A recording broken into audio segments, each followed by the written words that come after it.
నాకొక టాపిక్ తీసుకొచ్చి ఇచ్చి, "సిరిగారు మీరు ఈ టాపిక్ మీద మాట్లాడాలి. వాయిస్ రైజ్ చేయాలి. వాళ్ళకి ఇట్లా, అట్లా, అట్లా" అని చెప్పారు.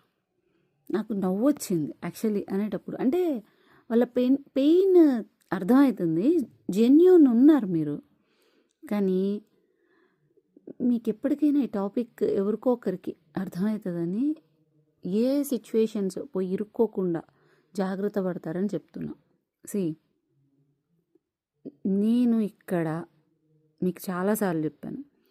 అక్కడ పోయి నేను చాలా మంచిదాన్ని, మీరు ఒక దెబ్బ కొడితే నేను యువతల నుంచి ఇంకొక చెంప చూపిస్తా అని అంటే ఇక్కడ కుదరదు. అట్ ది సేమ్ టైం నువ్వు న్యాయంగా బతకడానికే ప్రయత్నించాలి. ఇది అన్నిటికంటే కష్టమైన విషయం.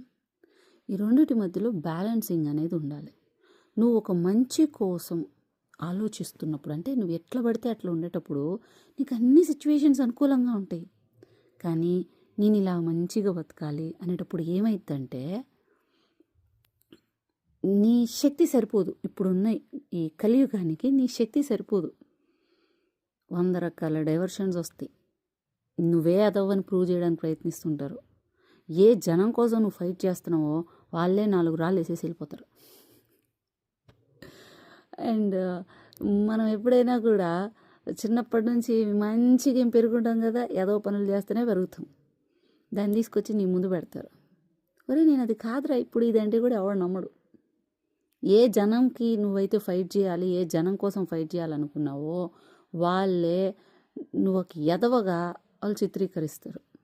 సో నువ్వు ఎప్పుడైనా కూడా ఎవరైతే అడుగుతున్నారో వాళ్ళు ఇప్పుడిప్పుడే ఎదిగేవాళ్ళు కాబట్టి మీకు ఇంకా తెలియదు కాబట్టి చెప్తున్నా. లోకం పోకడ, ఇది నేను యూస్ చేసిన ట్రిక్ మీకు చెప్తున్నా.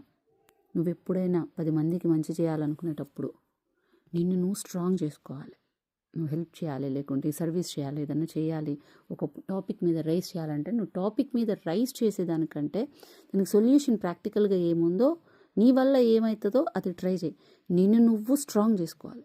నువ్వు ఫైటింగ్కి వెళ్తున్నావు, వార్కి వెళ్తున్నావు, నువ్వు ముందు నిలబడాలనుకుంటున్నావు, 10 మందిని కాపాడాలనుకునేటప్పుడు నువ్వు స్ట్రాంగ్గా ఉండాలి. నిన్ను నువ్వు తప్పించుకునే స్కిల్స్ కూడా ఉండాలి. 10 మందిలో ఉండకూడదు, కానీ ఆ 10 మందిని కాపాడగలగాలి. నేను ఎమోషనల్గా ఉంటాను, వాళ్ళు ఇలా చేశారు అలా చేశారంటే ఇక్కడ చెడుకే బలం ఎక్కువ. నువ్వు మంచి చేయాలన్నా తక్కువనే చేయాల్సిన కండిషన్ ఇది.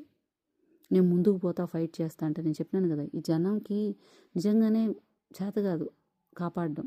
నువ్వు కాపాడుకోవడం రావాలి, కాపాడాలి వాళ్ళని అనుకుంటే. ఇది నేను నీకు ఇచ్చే సజెషన్.